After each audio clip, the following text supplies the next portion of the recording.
কি মনে করেন? আজকে ওই যে যেটা ট্রান্সজেন্ডার, যেটা যে সমকামিতাকে প্রমোট করা হচ্ছে, বিনা বাড়াবাড়িতে বা দুঃখ নিয়ে বলতে হয়, এরকমের 2-4টা ঘটনা তো মাদ্রাসায় ঘটে না? এটা কি নতুন ঘটে নাকি বহু আগে থেকে ঘটে আসে? প্রায় তো রিপোর্ট শোনা যায় না? তার মানে মনে হচ্ছে যে এই চরিত্রের লোক পৃথিবীতে বহু আগে থেকেই আছে, যদিও কোনো বছর মাথা চারা দিয়ে ওঠে, কোনো বছর মাথা চারা দিয়ে ওঠে না, বা আমরা আমাদের ধর্মের খাতিরে এই ধরনের সংবাদগুলোকে আমরা প্রমোট করি না। কিন্তু জেনে নেন, এটা সব সেক্টরের মানুষের মধ্যেই এই মন্দ চরিত্রের লোক 2-1 করে আছে, কিন্তু ইদানিং এদের সংখ্যা খুব বেড়ে যাচ্ছে। আপনি জানেন, আমি যখন সৌদি আরবে ছিলাম, এমন 2-1 জনের সাথে আমার সাক্ষাৎ হয়েছে। তখন আমার দাড়ি মোছো ছিল না। আমি যখন যাই তখন আমার বয়স মাত্র 17 ছিল। ওই ছবিটা আমার এখানে আছে, আমি চাইলে এখন দেখাইতে পারি, কিন্তু প্রয়োজন পড়ে না। তখন আমাকে বাঙালি বলল, তুমি মুছ রেখে দাও। তখন আমি ইসলামিক দাওয়াত পাইনি, জিন্সের প্যান্ট পরা ছিল, নিজের মতো করে টাই পরতাম, ওইভাবে চলতাম। তখন আমাকে বললো, তুমি মুছ রেখে নাও। কেন? কারণ 2-4 জন পাকিস্তানিকে দেখেছে যে আমার পেছনে ঘুরঘুর করতো, চাকরি দেওয়ার বাহানায়, ভাই বলতো, কাছে আসতো। তো ওই বাংলাদেশি যিনি আমাকে নিয়ে গেছে, উনি এই সম্পর্কে খুব ভালো জানতো। তখন তিনি বললো যে ব্যাপার তো খারাপ, আর পাকিস্তানিদের নেচার যে এমন, এটা আমরা জানতাম না। আমরা তো তাকে পাকিস্তান মনে করি, মানে পাকিস্তানের লোক। কিন্তু বিনা বাড়াবাড়িতে বলতে পারি, আল্লাহ মাফ করে এদেরকে। এই চরিত্রের লোক, লূত আলাইহিস সালামের কওমের চরিত্রের লোক পাকিস্তান, আফগানিস্তানের মধ্যে সবচেয়ে বেশি আছে। জেনে নেন, আপনি খোঁজ নিয়ে দেখেন, তথ্য পেয়ে যাবেন। পাকিস্তান, আফগানিস্তানের মধ্যে এই চরিত্রের লোক বহু আছে। বাংলাদেশিদের মধ্যে 2-3-4 পাকিস্তানিকে আমি দেখেছি, আফগানিস্তানকেও দেখেছি, কিন্তু এই চরিত্রের লোক বাংলাদেশিদের মধ্যে আছে এটা আমি কোনোদিন বিশ্বাস আমার হতো না বা করতাম না। কিন্তু ভাগ্যক্রমে এরকম ব্যক্তিদেরকেও দেখা গেছে, 2-4 জন বাঙালিকেও দেখেছি যারা এই কুকর্মের মধ্যে লিপ্ত। কারণ ওদের সাথে থাকতে থাকতে এমনটা শিখে গেছে, তারা কুকর্মে লিপ্ত সেখানে গিয়ে। অথচ জানেন এটা কত নোংরা কাজ। যদি সৌদি আরবের আইনে এখন পর্যন্ত যদি কাউকে ধরতে পারে, ওরা কিন্তু বেঁচে থাকার অধিকার নেই, ওরা ঠিকই প্রকাশ্যে হত্যা করে দেবে। কিন্তু তারপরও মানুষ এই কুকৃতির মধ্যে লিপ্ত হয়। কেন? মানুষের ফিতরত যদি নষ্ট হয়ে যায়, এগুলো তার কাছে কোনো ম্যাটার রাখে না। আর এটা এত ভাবে ব্যাপকভাবে বেড়ে যাচ্ছে, এটাকে ঠেকানোর জন্য আমাদেরকে পদক্ষেপ নিতে হবে। আর না হয় আল্লাহ সুবহানাহু ওয়া তাআলা হয়তো ওই লূত আলাইহিস সালামের মতো যে কাজ করেছিলেন, যে আচরণ করেছিলেন লূত আলাইহিস সালামের কওমের সাথে, আল্লাহ সুবহানাহু ওয়া তাআলা হয়তো আমাদের সাথেও করতে পারে যদি ওইভাবে হয়ে যায়। লূত আলাইহিস সালামের কওমের বিষয়টাকে আপনি কিভাবে দেখেন? বহু জাতিকে আল্লাহ সুবহানাহু ওয়া তাআলা ধ্বংস করেছেন, সেই তথ্য আপনার কাছে আছে। কিন্তু দেখা যায় যে বহু জনপদ আছে ধ্বংস হয়ে যাওয়ার পরে সেই জায়গাতে আবার নতুন করে প্রজন্ম জন্ম নিয়েছে এবং বসবাস করে যাচ্ছে। কেবলমাত্র পৃথিবীতে একটা জায়গা, সেটা হচ্ছে লূত আলাইহিস সালামের কওমের সেই এলাকাটাকে আল্লাহ এতটা ঘৃণা করেছেন বা এরা এতটা নাপাক করে দিয়েছিল যে এখানে দ্বিতীয়বার আল্লাহ কোনো জনবসতি বসবাস করার কোনো ক্ষমতাই রাখে নাই। মানে সেই জায়গাটাকে আল্লাহ রাখে নাই, উল্টিয়ে দিয়েছে পুরো। সেখানে একটা পোকা পর্যন্ত বাঁচে না। পানি আছে কিন্তু মাছ নেই, একটা পোকাও বাঁচে না। এত নোংরা কাজ হচ্ছে এটা। তা আমাদেরকে বলা হয়েছে এর বিপক্ষে কথা বলতে। জেনে নেন, পরকীয়া অত্যন্ত মারাত্মক একটা কাজ। এটা কি বললাম? শাস্তি দুনিয়াতে রজম করে দিয়ে একে হত্যা করে দিতে হবে। এই সম্পর্কে হাদিসগুলো যদি আপনি পেতে চান, তাহলে বুখারী থেকে আপনি নিতে পারেন 6812 থেকে নিয়ে 6825 পর্যন্ত 13টা হাদিসের মধ্যে শুধু রজমের কথাই রয়েছে, সেখান থেকে দেখে নেন। তাহলে সাধারণ জেনা থেকে মারাত্মক হলো পরকীয়া। পরকীয়ার থেকেও আরেকটা মারাত্মক পাপ আছে। যদি সেটা কোনো বৃদ্ধ লোক, বয়স্ক লোক, 30, 40, 50, 60 বছর হয়ে গেছে, সারা জীবন সে সংসার করে আসলো, এই স্বাদ উপভোগ করেছে, এখন মরে যাবে কয়দিন পরে, এমন ব্যক্তি যদি জেনায় লিপ্ত হয়, এই ব্যক্তি পরকীয়াকারীর চাইতেও বেশি মারাত্মক পাপী। পরকীয়া যারা করে তাদেরকে পাথর মেরে রজম করে দিতে হবে, এটা হচ্ছে বিধান। বৃদ্ধ বয়সে যারা জেনা করে তাদেরও ওই একই হুকুম, তাদেরকেও পাথর মেরে ফেলতে হবে। কিন্তু পরকালের বিষয়টা কেমন আপনি জানেন? আল্লাহ সুবহানাহু ওয়া তাআলা এদেরকে এতটা ঘৃণা করেন যে কিয়ামতের মাঠে বেশ কিছু ব্যক্তি আছে যাদের দিকে আল্লাহ তাকাবেন না, যাদেরকে আল্লাহ সুবহানাহু ওয়া তাআলা পবিত্র করবেন না, যাদের সাথে আল্লাহ কথা বলবেন না, এবং তাদের জন্য কঠিন শাস্তি। এই বর্ণনাগুলো তো শুনেছেন যে সালাসাতুন লা ইউকাল্লিমুহুমুল্লাহু ইয়াওমাল কিয়ামা ওয়া লা ইয়ানজুরু ইলাইহিম ওয়া লা ইউযাক্কিহিম ওয়া লাহুম আযাবুন আলীম। প্রায় হাদিসের মধ্যে এই তিনটা শব্দ আছে যে আল্লাহ তাদের সাথে কথা বলবেন না, তাদের দিকে তাকাবেন না, তাদেরকে পবিত্র করা হবে না, আর তাদের জন্য কঠিন শাস্তি রয়েছে। আমি হাদিসটা বলি, তারপর এখানে একটা দিক নির্দেশনা আপনাকে আমি দেখাবো। হাদিসটি মুসলিম থেকে নিয়ে নেন, ঈমানের অধ্যায় রয়েছে 156 নম্বর হাদিস। রাসূলুল্লাহ সাল্লাল্লাহু আলাইহি ওয়াসাল্লাম বলেন, সালাসাতুন লা ইউকাল্লিমুহুমুল্লাহু ইয়াওমাল কিয়ামাতি ওয়া লা ইউযাক্কিহিম ওয়া লা ইয়ানজুরু ইলাইহিম ওয়া লাহুম আযাবুন আলীম। কারা তারা? প্রথম ব্যক্তি শাইখুজ জানি, বৃদ্ধ বয়সের লোক যদি জানায় লিপ্ত হয়, তাহলে তাদের সাথে আল্লাহ সুবহানাহু ওয়া তাআলা কথা বলবেন না, তাদের দিকে তাকাবেন না। আর মালিকুল কাজ্জাব, মিথ্যুক শাসক। আর ওয়াআয়ুনুন মুস্তাকবিরুন, এবং অভাবী কিন্তু অহংকারী। যাদেরকে আল্লাহ অঢেল দিয়েছেন তাদের অহংকার সাজে, কিন্তু যার কিছুই নেই তারপরে যদি অহংকার করে তাহলে কিয়ামতের মাঠে আল্লাহর দিকে তাকাবেন না। যেটা অনেকগুলো কথা বলতে হবে, আমি সারসংক্ষেপ আপনার এখান থেকে সরে যাচ্ছি। তাহলে যেই ব্যক্তি বৃদ্ধ বয়সে জিনা করে কিয়ামতের মাঠে আল্লাহ তার দিকে তাকাবেন না। আজকে এই বক্তব্যের মাধ্যমে আমি আমাদের ওই মুসলিম ভাইদেরকে বলতে চাই, যারা বড় বড় উচ্চপদস্থ কর্মকর্তা, যাদের বাড়ি গাড়ি আছে, টাকা পয়সা আছে, চাইলেই সে একটা বিয়ে করতে পারে, কেউ তাকে বাধা দিয়ে রাখার নাই, কিন্তু সে সমাজের ভয়ে, চক্ষু লজ্জায় নিজের সন্তানের কাছে হিরো সাজতে গিয়ে, নিজের ওয়াইফের তানা থেকে বাঁচতে গিয়ে সে জিনায় লিপ্ত হয়, কিন্তু সে বিয়ে করে না। জেনে নেন, সে শুধু সমাজের ভয়ে এই কাজটা করেছে, কিন্তু আল্লাহকে ভয় পায়নি। রেজাল্ট কি? কিয়ামতের মাঠে এই সমাজ তাকে বাঁচাতে পারবে না, তার স্ত্রী সন্তান তাকে কোনোদিন উপকার করতে পারবে না। এই জন্য তাদেরকে আমরা এই মেসেজটা দেব, আপনি যদি মুসলিম হয়ে থাকেন, কোরআন হাদিসের এই বার্তাটা আপনি মেনে নেন। কারণ আল্লাহ আপনার জন্য বিয়ে করা জায়েজ করেছেন, আপনি করলেই যাকে আপনি চাচ্ছেন আপনি উত্তমভাবে নিয়ে বসবাস করতে পারেন। কিন্তু আপনি সমাজ বা আপনার স্ট্যাটাস, মান মর্যাদার ভয় দেখিয়ে আপনি জেনায় খারাপ কাজে লিপ্ত হচ্ছেন, আপনার জন্য এই হাদিস যে কিয়ামতের মাঠে আল্লাহ আপনার দিকে তাকাবেন পর্যন্ত না। এটা অনেক বড় একটা ধমক। আপনি জানেন, যখন হাদিসে কোরআনে আপনাকে কোনো কিছু বলা হয়, এর একটা গুরুত্ব যে আছে। আল্লাহ যদি কারো দিকে না তাকান, এটা আপনার আমার ফায়দা কি? বরং আমরা তো স্কুলে দেখেছি, যারা পড়া পারে না তারা নিচের দিকে তাকায় থাকে যে টিচার যেন ওর দিকে না তাকায়। এটা যারা পড়া পারে না তাদের স্বভাব। যেমন যারা ক্রাইম করে দেখবেন, ও পুলিশের চোখে চোখে তাকায় না, ও কোনো অন্য কাজে ব্যস্ত, যাতে পুলিশ ওকে না দেখে। এটা মানুষ করে। তাহলে কিয়ামতের মাঠে যদি আল্লাহ আপনার আমার দিকে না তাকান, তা আমাদেরই ফায়দা। ব্যাপারটা এমন ছিল না যে আল্লাহ যদি আমাদের দিকে না তাকান, মানে দেখলো না, আল্লাহ খবর নিল না, তো বেঁচে গেলাম। বিষয়টা এরকম না। বরং আপনি যখন কোরআন হাদিস পড়বেন তখন দেখতে পাবেন আল্লাহর এই যে তার দিকে তাকানো, এই কথাটার হাদিসের বর্ণনায় কেন আসছে। কারণ আপনি জেনে নেন, আল্লাহ সুবহানাহু ওয়া তাআলা কিয়ামতের মাঠে প্রত্যেকটা মুমিনের সাথে ফেস টু ফেস কথা বলবেন, প্রত্যেকটা মুমিনের সাথে। যাকে আল্লাহ সুবহানাহু ওয়া তাআলা এই সুযোগটা দেবেন যে নিজের কাছে এনে কথা বলবেন, পর্দা দিয়ে ঘিরে ফেলা হবে। আমরা সেই নাজওয়ার হাদিস বহুবার উল্লেখ করেছি যে আল্লাহ একজন মুমিনকে তার সামনে নিয়ে আসা হবে, হাত্তা ইয়াদা আলাইহি কানাফাহু, একটা পর্দা দিয়ে ঘিরে নেওয়া হবে, কেউ দেখতে পাবে না। সেখানে আল্লাহ সে থাকবে, কোনো মুতারজম মানে ট্রান্সলেটকারীকে আল্লাহ ডাকবেন না।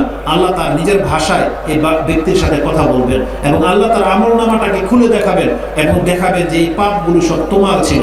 সেই ব্যক্তি বলবে, আরিফতু রাব্বি আরিফতু, আল্লাহ আমি এটাকে স্বীকার করে নিচ্ছি, এটা আমারই পাপ।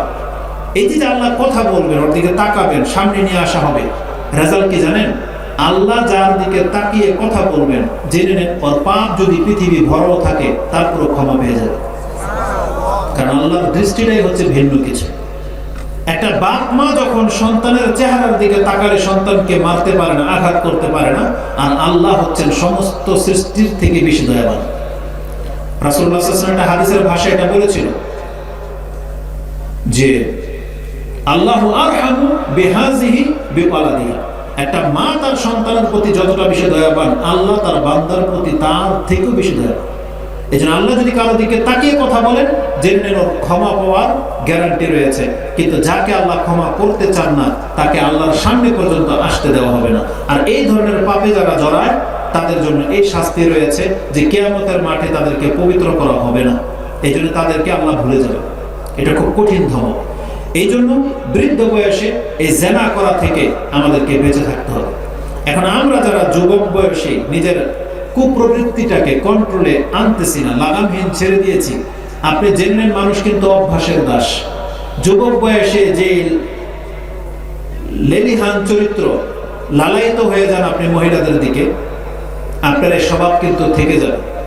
যখন বয়স বাড়বে তখন আপনার মধ্যে এই চাহিদাই থেকে যাবে, ওই মহিলাদের দিকে তাকিয়ে থাকা, স্পর্শ করা, কাছাকাছিতে করা, এই স্বভাবটা থেকে যাবে। তখন কিন্তু আমি আর আপনি লাঞ্ছিত হব। এই জন্য এই বয়স থেকে নিজের এই কুপ্রবৃত্তিটাকে দমন করতে হবে, নিজের কন্ট্রোলে নিয়ে আসতে হবে। তাহলে একটা উত্তম ব্যক্তি হিসেবে দুনিয়া থেকে বিদায় নেওয়া সম্ভবপর হবে। কিন্তু আমরা আমাদের চরিত্রটাকে লাগামহীন ছেড়ে দিয়েছি। এই জন্য আমরা কিন্তু লাঞ্ছিত হব এবং একটা পর্যায়ে শাস্তির মুখাপেক্ষী হব। তা আল্লাহ সুবহানাহু ওয়া তাআলা বলেছেন যে পরকীয়ার শাস্তি হচ্ছে তাকে রজম করে হত্যা করে দিতে হবে। পরকালে এর কি হবে? কোরআন হাদিসে যত জায়গায় বড় বড় পাপগুলোর কথা বলা হয়েছে, জেনে নেন জেনা, অবৈধ সম্পর্ক, এটা 3 নাম্বার পাপ। যতগুলো বড় পাপ আপনার নজরে আছে বা কোরআনের মধ্যে এসেছে, তার 3 নাম্বার পাপ হচ্ছে জেনা, পরকীয়া করা বা মানে অবৈধ সম্পর্ক করা। এই মর্মে বহু আয়াত পাবেন। একটা আয়াত শুধু আমি আপনার কাছে এখন পেশ করি। যেমন একটা আয়াত পাবেন আপনি বনী ইসরাঈল 17 নম্বর সূরার 21 থেকে নিয়ে পড়েন। প্রথমে শিরকের কথা আছে, তারপরে হত্যার কথা আছে, তারপরেই জেনার কথা আছে। সূরা ফুরকান 25 নম্বর সূরার 69 নম্বর আয়াতটা আপনি দেখেন, সেখানে আল্লাহ সুবহানাহু ওয়া তাআলা বলেছেন, দয়াময়ের বান্দা যারা, যাদের উপরে রহম করা হবে, দয়া করা হবে, তারা এই কাজগুলো করতে পারে না, কোন অবস্থাতে করতে পারে না। তাদের মধ্যে একটা কাজ হচ্ছে ওয়াল্লাযিনা লা ইয়াদউনা মা আল্লাহি ইলাহান আখার ওয়া লা ইয়াকতুলুনা আন-নাফসা আল্লাতী হারামাল্লাহু ইল্লা বিল হক ওয়া লা ইয়াজনুন ওয়া মা ইয়াফআল যালিক ইয়ালকা আসামা ইউদাআফ লাহুল আযাব ইয়াউমাল কিয়ামাতি ওয়া ইয়াখলুদু ফীহি মুহানা। এভাবে আল্লাহ সুবহানাহু ওয়া তাআলা 69-70 নম্বর আয়াতটা উল্লেখ করেছেন যে রহমানের বান্দারা কোনোদিন আল্লাহর সাথে অন্য কাউকে ডাকতে পারে না, রহমানের বান্দা কোনোদিন অন্যায়ভাবে কাউকে হত্যা করতে পারে না, রহমানের বান্দা কোনোদিন জিনাতে লিপ্ত হতে পারে না। তবে যদি এই কাজগুলো কারো দ্বারা হয়ে যায়, তাকে আমি জাহান্নামের মধ্যে নিক্ষেপ করব এবং সেখানে সে অনন্তকাল পড়ে থাকবে। এটা আল্লাহ সুবহানাহু ওয়া তাআলা ধমক দিয়েছেন। তাহলে এই আয়াতে আমি আপনাকে দেখাতে চেয়েছি 3 নাম্বার পাপ হচ্ছে জিনা। প্রথম পাপ হচ্ছে শিরিক করা, দ্বিতীয় পাপ হচ্ছে হত্যা করা এবং তৃতীয় পাপের কাতারে রয়েছে জিনা করা, এই ফাহিশার পাপ। রাসূলুল্লাহ সাল্লাল্লাহু আলাইহি ওয়াসাল্লামকে জিজ্ঞাসা করা হয়েছে, আব্দুল্লাহ ইবনে মাসউদ তিনি বলছেন, ইয়া রাসূলুল্লাহ আইয়ু যামবি আযম, কোন পাপ সবচেয়ে বড়? তখন তিনি বলেছিলেন, আনতাজআলু লিল্লাহি নিদ্দান ওয়া হুয়া খালাকাক, আল্লাহ তোমাকে সৃষ্টি করলেন, সেই স্রষ্টার সাথে তুমি অন্য কাউকে সমকক্ষ স্থির করবা, এটা হচ্ছে সবচেয়ে বড় পাপ। বলছে সুম্মা আই, তারপরে কোনটা ইয়া রাসূলুল্লাহ? তখন রাসূল সাল্লাল্লাহু আলাইহি ওয়াসাল্লাম বলেছেন, আন তাকতুলু ওয়ালাদাক, তুমি তোমার সন্তানকে হত্যা করবে, মিন আজলি আইয়াতামামা, যে তোমার সাথে বসে খাবে, তোমার রিজিক খেয়ে ফেলবে, এই ভয়ে তুমি তোমার সন্তানকে হত্যা করবে, এটা হচ্ছে বড় পাপ। আজকেও খুতবায় কথাটা বলা হয়েছিল। আপনারা যারা এখানে সজাগ হয়ে কথা শুনতেছেন, এমন কোন ব্যক্তি হাত উঠান তো দেখি যে এই ভয়ে খাদ্য খাওয়াতে পারবেন না বা আপনার রিজিক কমে যাচ্ছে, এই ভয়ে কেউ কি আজ পর্যন্ত কোনো সন্তানকে হত্যা করেছেন? আছে কি এরকম ব্যক্তি? নাই। এইভাবে ভাবলে বাস্তবিকই কোনো মুসলিম এমন নাই যে নিজের প্লেটে খেতে বসবে বিধায় নিজের সন্তানকে হত্যা করে দিয়েছে, এমন নাই। কিন্তু দ্বিতীয় বিষয়টা যখন এখন বলবো, এখন দেখা যাবে যে আমাদের মধ্যে অধিকাংশই এই চরিত্রের লোক। একটা সন্তান হয়ে গেছে, 1-1.5 বছর মাত্র হয়েছে, আবার তার স্ত্রী প্রেগনেন্ট। এখন সে প্রশ্ন করে, হুজুর আমার ওয়াইফ দুর্বল, পারে না, শরীরে রক্ত নাই, মাথা ঘুরে পড়ে যায়, মাত্র একটা বাচ্চা হয়েছে, আবার একটা চলে আসছে, এখন কি করব? তার মানে সে তার স্ত্রীকে দিয়ে বাহানা দেখায় যে সে রুগ্ন, পারে না, একটা মাত্র হইল, অথচ সে বোঝাতে চাচ্ছে এইমাত্র একটা হলো, আবার যদি একটা চলে আসে তাহলে আমি লোড নিতে পারবো না। মানে সে তার রিজিক নিয়ে পেরেশান, সে লালন পালন করতে গিয়ে ব্যর্থ হবে। এই জন্য হুজুরদের কাছে প্রশ্ন করে ফতোয়া জানতে চায় যে পেটে যে বাচ্চাটা আছে এখন এটাকে কি করা যায়, রাখা যাবে কি যাবে না। তাহলে যারা মনে করে যে একাধিক সন্তান হলে আপনার রিজিকের ঘাটতি পড়ে যাচ্ছে, আপনি খাওয়াইতে পারবেন না, আপনি তো এই চরিত্রের লোক যে যেই ব্যক্তি খাদ্য খাওয়ানোর ভয়ে নিজের সন্তানকে হত্যা করে দেয়।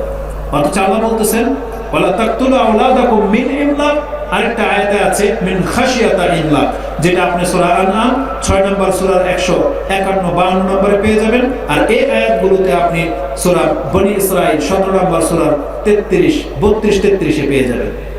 তাতে আল্লাহ বলেছেন খাদ্য খাওয়ানোর ভয়ে তুমি তোমার সন্তানকে হত্যা করো না, নাহনু নারযুকুহুম ওয়া ইয়্যাকুম, যে আমি তাদেরকে রিজিক দেই এবং তোমাদেরকে দিই। আগে বাচ্চার কথা বলেছেন আল্লাহ যে ওর রিজিক ও নিয়ে আসে, ওর রিজিক তোমার দায়িত্বে নেই। ওয়াকাইয়্যিম মিন দাব্বাতিন ফিল আরদ ইল্লা আলাল্লাহি রিজকুহা, আরেকটা শব্দের মধ্যে আসছে যে তারা তাদের রিজিক বয়ে বেড়ায় না, তবে তাদের রিজিক আল্লাহ সুবহানাহু ওয়া তাআলার জিম্মায়, পৃথিবীর সবার রিজিক।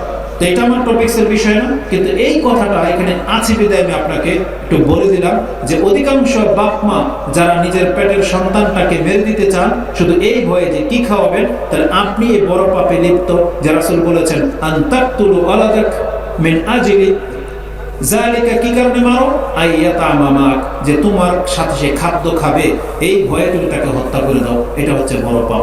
তারপরে বলেছেন সুম্মা আই, তারপরে কোনটা, তখন তিনি বলেছিলেন আনতু জানিয়ান হালিলাতা জার, তুমি তোমার প্রতিবেশীর সতী স্ত্রীর সাথে জেনা করবে, এটা হচ্ছে সবচেয়ে বড় পাপ।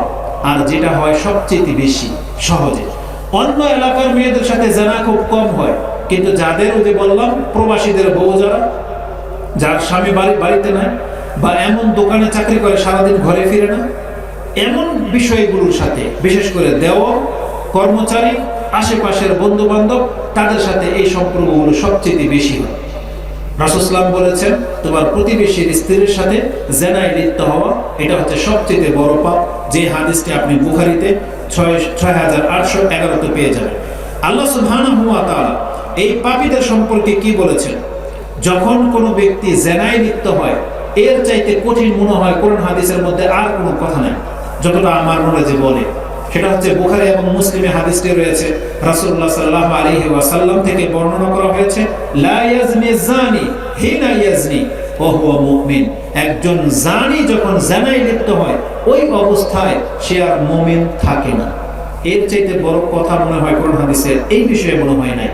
এবং বলা হয়েছে ওয়ালা ইয়াসরিকু সারিকু হিনা ইয়াসরিকু ওয়া হুয়া মুমিন, চোর যখন চুরি করে তখন তার ঈমান থাকে না। ওয়ালা ইয়াশরাবুল খামরা হিনা ইয়াশরাবুহা ওয়া হুয়া মুমিন, আর নেশাখোর যখন নেশা করে ওই অবস্থায় তার ঈমান থাকে না। এটা খুব কঠিন ধমক দেওয়া হয়েছে। অতএব আমাদেরকে এই সমস্ত নোংরামি থেকে নিজেকে বাঁচাতে হবে। রাসূলুল্লাহ সাল্লাল্লাহু আলাইহি ওয়াসাল্লাম থেকে আরেকটি হাদিস আপনি নিয়ে নেন, কিয়ামতের মাঠে শাস্তিটা কত কঠিন হবে। এটা সম্ভবত মেরাজের ঘটনা। আর একটা বর্ণনায় আসছে তার স্বপ্নে রাসূলকে যখন জান্নাত জাহান্নাম দেখানো হয়েছে, জিবরিল আলাইহিস সালামের সাথে যখন তিনি পথ চললেন তখন তিনি বললেন ফান্তালাকনা ইলা সাববিন, এক পর্যায়ে আমরা একটা উঁচু টিলার উপরে উঠলাম। সেই টিলাটা দেখতে এরকম ছিল মিসলু আত-তান্নুর, তান্নুর বলা হয় ওই যে তন্দুর রুটি বানায় সে চুলার মতো। রাসূল সাল্লাল্লাহু বলেছেন আলাহু দাইয়িকুন ওয়া আসফালুহু ওয়াসিউন, নিচের অংশটা ছিল প্রশস্ত আর উপরের মাথাটা ছিল কলসির মতো চিকন। সেখানে ভিতরে আগুন ছিল। সেই আগুনের প্রেসার যখন বেড়ে যায়, সমুদ্রে যে ঢেউ আসে, ঠিক ওই আগুনের প্রেসার যখন বেড়ে যায় মনে হচ্ছে যে আগুন ওই মুখ দিয়ে উপরে উঠে যাবে, আর ওই আগুনের ভিতরে যা ছিল মনে হচ্ছে যেগুলো সে ভেসে আসবে। আপনারা লক্ষ্য করে দেখেছেন কিনা, যখন ভাত বসায়, ভাত যখন হয়ে যায় তখন ভাত কিন্তু গরম পানির সাথে উপরে উপরে ভেসে আসে, দেখেছেন না? উপরে উপরে ভেসে আসে আবার তলে যায়, একটার পর একটা উঠতে থাকে আবার ডুবতে থাকে। ঠিক জাহান্নামের আগুনের মধ্যে রাসূল সাল্লাল্লাহু আলাইহি ওয়াসাল্লাম এমন কিছু দেখেছেন যে উপর দিকে চলে আসতেছে, ফাইজা তারাবা ইয়ারফা, যখন কিনারে আসে তখন ধাও ধাও করে উপর দিকে উঠে যাচ্ছে, হাত্তা কাদ আইয়াখরুজু, মনে হচ্ছে যে বেরিয়ে চলে আসবে, মানে লাফ দিয়ে মনে হয় বেরিয়ে চলে আসবে, এমন অবস্থা। আবার যখন কমে যায়, নিচে পড়ে যাচ্ছে, তখন রাসূলুল্লাহ বলেন ও ফিহা, কিন্তু তাতে কারা আছে? ফিহা রিজালুন ওয়া নিসাউন, মহিলা এবং পুরুষ, উরিয়াতান ওরাতান, তারা উলঙ্গ অবস্থায় রয়েছে। এই উলঙ্গ অবস্থায় তাদেরকে একসাথে রেখে এইভাবে আগুন দিয়ে জ্বালানো হচ্ছে, কেননা তারা উলঙ্গ অবস্থায় একসাথে কোনো রুমে ছিল, কোনো জায়গায় ছিল, যার ফলে এদেরকে উলঙ্গ অবস্থাতেই এই আগুনের মধ্যে পোড়া হবে এবং অনন্তকাল এইভাবে তারা আগুন তাদেরকে ঠেলে উপর দিকে তুলে নিয়ে যাবে, কিন্তু তারা বের হতে পারবে না, আবার নিচের দিকে যাবে। রাসূলুল্লাহ সাল্লাল্লাহু আলাইহি ওয়াসাল্লাম যখন জিজ্ঞেস করলেন এরা কারা, তখন জিবরিল আলাইহিস সালাম বলেছেন ওয়াল্লাযী রাআইতাহু, যাদেরকে আপনি দেখেছেন ফিসাক, ওই তান্নুরের ভিতরে, ফাহুমুজ জুনাত, এরা হলো ওই জেনাকারী পুরুষ এবং মহিলা, এদেরকে এইভাবে শাস্তি দেওয়া হবে। এই জন্য আপনারা যারা যুবক বয়সে আছেন, স্কুল কলেজে পড়েন, ঠাট্টা মশকারি করেন, মনে করেন আপনারা তো মাদ্রাসায় পড়েন না, দাড়িও রাখেন নাই, আমরা তো মনে হয় এই ক্যাটাগরির না। আল্লাহ সুবহানাহু ওয়া তাআলা হয়তো এগুলো আমাদের জন্য হয়তো একটু ছাড় দিয়েছেন। এগুলো, এই হুকুম তো হচ্ছে হুজুরদের জন্য, দাড়িওয়ালাদের জন্য, যারা মাদ্রাসায় পড়ে তাদের জন্য। তারা এগুলো পড়ে, তারা জানে, তারা হয়তো এই জেনার সাথে লিপ্ত হলে তারা শাস্তি পাবে, কিন্তু এই বিধান কি শুধু হুজুরদের, মাদ্রাসাওয়ালাদের? তাদের, এটা প্রত্যেকটা মুসলিমের। অতএব বাংলার জমিনে যারাই আজকে ঠাট্টা মশকারের নামে যা করে, দুঃখজনক হলে সত্ত্বেও আজকে আমরা পশু পাখির মতো লাগামহীন হয়ে যাচ্ছি। এই ঠান্ডার মধ্যেও কিছু বাইকারকে দেখা যায় স্কুল কলেজে, কোন থেকে যে তারা আসে জানি না, পুরুষ মহিলা একাকার হয়ে 10-20টা বাইক নিয়ে দূর পথ, কোথায় এই ঠান্ডার মধ্যে তারা রেস করে, ভ্রমণ করে। তাদের বাপ মা আছে বলে তো জানা নেই, বাপ মা থাকলে তো খোঁজ নিত। তাদের বাপ মাও নাই, আমাদের দেশের রাষ্ট্রের নেতাও নেই। রাষ্ট্রনায়ক যদি থাকতো তাহলে তার রাষ্ট্রে এইভাবে উন্মুক্তভাবে ফাহিশা ছড়ানো হবে, এটা কোনোদিন হতো না। কিন্তু আমাদের অবস্থা হয়ে গেছে রাষ্ট্রনেতা না থাকার মতো। এটা একটা নামের মাত্র রাষ্ট্রনেতা, কিন্তু মূলত যেটা আল্লাহ সুবহানাহু ওয়া তাআলা চেয়েছিলেন এমন কোনো ভূমিকা বাংলার কোনো নেতা দেখাইতে পারে না, এটা শুধু জাস্ট নামের। তো এই জন্য আমাদের জীবনে এই লাঞ্ছনাগুলো বেয়ে আসতেছে। আমি আপনাকে কয়েকটা, বলা হয়েছে যে পরিত্রাণের কথা বলি, এগুলো তো আপনারা জানেন। আমি দুই একটা পরিত্রাণের কথা বলি যেটা বেশি উপযোগী বর্তমানে আমাদের জন্য। যারা এই পাপ থেকে বাঁচতে চান তাদের জন্য এই পথগুলো অবলম্বন করা অত্যন্ত জরুরি। প্রথম হলো কিভাবে আপনি জেনা থেকে বাঁচবেন বা পরকীয়া থেকে বাঁচবেন। প্রথম গুণ লাগবে আল্লাহর ভয়। প্রথম গুণ কি লাগবে? আল্লাহর ভয়, মানে ঈমান। পরকাল যে হবে, আল্লাহর সামনে যে দাঁড়াতে হবে, আর এই যে শাস্তির কথাগুলো যেগুলো হাদিসে আছে, এগুলোকে আপনি বিশ্বাস করেন কি করেন না, এটা আপনাকে প্রথম লাগবে আপনার অন্তরে। কারণ আল্লাহ সুবহানাহু ওয়া তাআলা এগুলোকে হারাম করেছেন। আর যে কোনো হারাম বিষয় তা থেকে বেঁচে থাকার জন্য হারাম করা হয়েছে, নাকি ওর মধ্যে আপনি লিপ্ত হবেন বিধায়, বরং ও থেকে বেঁচে থাকার জন্য হারাম করা হয়েছে। এজন্য প্রথম লাগবে ঈমান। রাসূলুল্লাহ সাল্লাল্লাহু আলাইহি ওয়াসাল্লাম যখন কাউকে উপদেশ দিতেন, প্রথম উপদেশ দিতেন আল্লাহর ভয়। আবু যার রাদিয়াল্লাহু তাআলা থেকে এমন একটা হাদিস আপনি পেয়ে যাবেন, যদি এখানে আমি নোট করিনি, সম্ভবত তিরমিজিতে রয়েছে, যেমনটা আমার মনে পড়ে হাদিসটা 1978, 84 অথবা 87 হবে, 1984 অথবা 87। তাতে তিনি বলেছিলেন, ইয়া বাজার ইত্তাকিল্লাহা হাইসুমা কুনতা ওয়াতবি'স সাইয়্যাতাল হাসানাত তামহুহা ওয়া খালিকিন নাসা বিখুলুকিন হাসান। তুমি যেখানেই থাকো না কেন আল্লাহকে ভয় করো। এটা হচ্ছে প্রথম উপদেশ। রাসূল সাল্লাল্লাহু আলাইহি ওয়াসাল্লাম যখন যে কোনো সৈন্যবাহিনী কোথাও পাঠাতেন, প্রথম উপদেশ দিতেন ইত্তাকিল্লাহ, তুমি আল্লাহকে ভয় করো। তাহলে আল্লাহর ভয়টা হচ্ছে সবচেয়ে ইম্পর্টেন্ট। আর আল্লাহর ভয়ে যে মানুষ পাপ থেকে বাঁচতে পারে তার একটা উদাহরণ আপনাদের নলেজে আছে, আমি শুধু স্মরণ করিয়ে দিই। সেই পাহাড়ে আটকা পড়া 3 জন ব্যক্তি, তাদের মধ্যে থেকে একজন ব্যক্তি কিন্তু তার ঘটনা এমন ঘটেছিল, সে তার চাচাতো বোন বা মামাতো বোন যেই হোক, তার সাথে সে খারাপ কাজ করতে চেয়েছিল। 100 স্বর্ণ মুদ্রার বিনিময়ে সেই মহিলা নিরুপায় হয়ে এক পর্যায়ে রাজি হয়েছিল, কিন্তু তার চরিত্র এতটাই উন্নত ছিল যে শেষ পর্যন্ত তিনি দেখলো যে আমার এর কাছ থেকে বাঁচার কোনো পথ নাই, সে তো এতগুলো টাকা নিয়েও রাজি। তখন সে বলেছিল আল্লাহকে ভয় করো। যখনই সে বলেছে আল্লাহকে ভয় করো, তখন সেই লোক তাকে ওই উলঙ্গ অবস্থাতে ছেড়ে দিয়ে উঠে চলে যায়। ওই টাকা পর্যন্ত নেয় নেই, আল্লাহ শুধু ভয় কথাটা স্মরণ করে দেওয়ার কারণে সেই কাজটা করেছিল। এবং ওটাকেই তিনি নাজাতের হিসাবে আল্লাহর কাছে পেশ করেছেন যে আল্লাহ, ওটা যদি সত্যি তোমাকে ভয় করে করে থাকে, তাহলে আজকে পাহাড়ের মুখ থেকে আমাদেরকে বের করার রাস্তা করে দাও। আর পাহাড় সরে গিয়েছিল। অটোমেটিকলি সরে গিয়েছিল। তাহলে দুনিয়ার বিপদ যদি সরে যায়, জেনে নেন কিয়ামতেও, পরকালেও, বিচারের মাঠেও আপনার উপর থেকে বিপদ সরে যাবে, যদি কোনো ব্যক্তি আল্লাহকে ভয় করে জেনা থেকে বাঁচতে পারে। কারণ আমরা নিশ্চিত জানি এমন কোন সিসিটিভি ক্যামেরা নাই, এমন কোন ডিফেন্স নাই যে পোলাপানদেরকে জেনা থেকে মুক্ত করতে পারবে না। পৃথিবীর কোনো শক্তি নেই, কোনো বিচার পারবে না এটা করতে। একটা মাত্র জিনিস পারে মানুষকে এগুলো থেকে মুক্ত করতে, সেটা হচ্ছে আল্লাহর ভয়। আল্লাহর ভয়ের বিকল্প কোনো কিছু নাই। এটা আল্লাহ আমাদের মাঝে এবং আপনাদের মাঝে আল্লাহ সুবহানাহু ওয়া তাআলা অন্তরে ভয় ঢুকিয়ে দিক, বলেন আমিন। রাসূলুল্লাহ সাল্লাল্লাহু আলাইহি ওয়াসাল্লাম দোয়া করতেন, আল্লাহুম্মা আতি নাফসি তাকওয়াহা ওয়া যাক্কিহা আনতা খায়রু মান যাক্কাহা আনতা ওয়ালিয়ুহা ওয়া মাওলাহা। এটা রাসূল প্রতিনিয়তই করতেন প্রায়, যে আল্লাহ তুমি আমার অন্তরের ভিতরে তাকওয়া ঢেলে দাও এবং আমার অন্তরকে আল্লাহ তুমি পবিত্র করো। কারণ আল্লাহ যদি কারো অন্তরকে পবিত্র না করে, তাহলে সে কোনোদিন মুক্তি পাবে না। তাহলে আমাদের প্রথম গুণ হলো পেলাম কি আমাদেরকে আল্লাহর ভয় লাগবে, তাকওয়া লাগবে। দ্বিতীয় ভয় যেটা বললাম, দ্বিতীয় জিনিস, আপনি আপনার অন্তরকে স্বেচ্ছায় কলুষিত করবেন না। আমরা কিন্তু অধিকাংশ পোলাপান কিন্তু এই টাইপের, ইচ্ছা করে খারাপ কিছু দেখি, ইচ্ছা করে খারাপ কিছু ভাবি, ইচ্ছা করে চাই যে আমার সাথে এমন কিছু ঘটুক, ইচ্ছা করে চাই। বরং আমরা যখন স্কুল লেভেলে ছিলাম, আমার মনে পড়ে আমাদের বন্ধু বান্ধবদের কথা, ওই দাদারা বড় ভাইয়েরা যখন জিন ভূতের গল্প শোনাতো, তাদের অতীতকাল অধিকাংশ মিথ্যা বলতো। যে আমাদের সমাজে দেখতাম রাস্তা দিয়ে একটা বউ সেজে একটা যাচ্ছে, বলতাম কে গো তুমি, বেরোয় দিয়ে সে নাই, গায়েব। তখন আমরা আবার দুষ্টামি করে বলতাম আমাদের সাথে এরকম যে একটা সাক্ষাৎ করে না কেন, বুঝলেন? তা আমাদের অধিকাংশদের চরিত্র এটা, তারা ওগুলোর ভয় পায় না, বরং ওটা মজা নেই যে আমাকে কোনো জিনে ধরে না কেন। আমি শুনেছি অনেক অনেক যুবকরা এই মন্তব্য করে যে ও জিনে ধরে না কেন বলে ওকে বলতেছে। কি ওই মর্যাদা পাবে যে একটু আগে শেখ তো বলে গেল না ইউসুফ আলাইহিস সালামের ঘটনা, এই মর্যাদা পাবে যে 7 শ্রেণীর মানুষকে আরশে আজিমের ছায়ার নিচে স্থান দেওয়া হবে। এই যুবক কি সেই মর্যাদা পাবে যে নিজে থেকেই চায় আমাকে কেউ ডাকে না কেন, আমাকে কেউ অফার করে না কেন? এই মহিলা কি সেই মর্যাদা পাবে? বরং আল্লাহ সুবহানাহু ওয়া তাআলা এটা ওই ব্যক্তির জন্য বরাদ্দ করে রেখেছেন যে যাকে ডাকা হয়েছে, তলব করা হয়েছে, দাআতু ইমরাআতুন যাতু মানসুবিন ওয়া জামালি, যার ক্ষমতা ছিল, সৌন্দর্যতা ছিল, সে তাকে অফার করেছে, ডেকেছে, আর সেই ব্যক্তি বলবে ইন্নী আখাফুল্লাহ। এর মর্যাদা হচ্ছে এটা। কিন্তু আমরা এমন চরিত্রের, আমরা নিজেরাই গিয়ে ওই সমস্ত জায়গাতে ভিড় করে বসে থাকি যেখানে মহিলাদের আনাগোনা সবচেয়ে বেশি, যাতে আমাকে ডাকুক। এমনটা হচ্ছে আমাদের চরিত্র।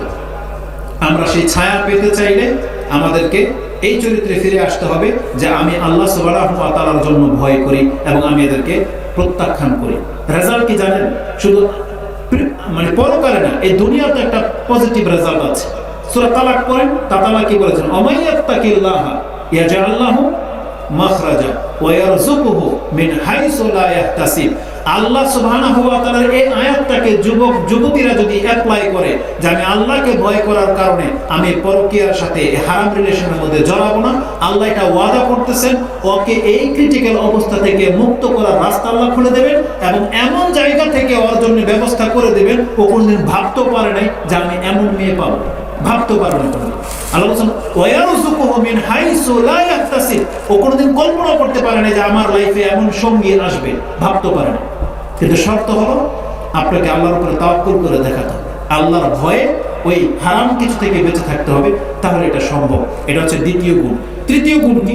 দ্বিতীয় গুণের মধ্যে এটা আছে যে অন্তরকে যে পবিত্র রাখতে হবে, যেটা ইউসুফ আলাইহিস সালাম বলেছিলেন। তিনি বলেছিলেন মাআযাল্লাহ ইন্নী, তিনি বলেছেন মাআযাল্লাহ, আমি আল্লাহর কাছে আশ্রয় চাচ্ছি, ইন্নাহু রাব্বি আহসানা মাসওয়াই, তিনি তো আমাকে উত্তম ভাবে লালন পালন করেছেন, এজন্য আমি এই কাজ করতে পারবো না। এই জন্য চরিত্রটাকে আপনি নিজে থেকে আপনি এটাকে পবিত্র রাখবেন, এটা আপনার দায়িত্ব। তৃতীয় গুণ হচ্ছে লজ্জাশীলতা।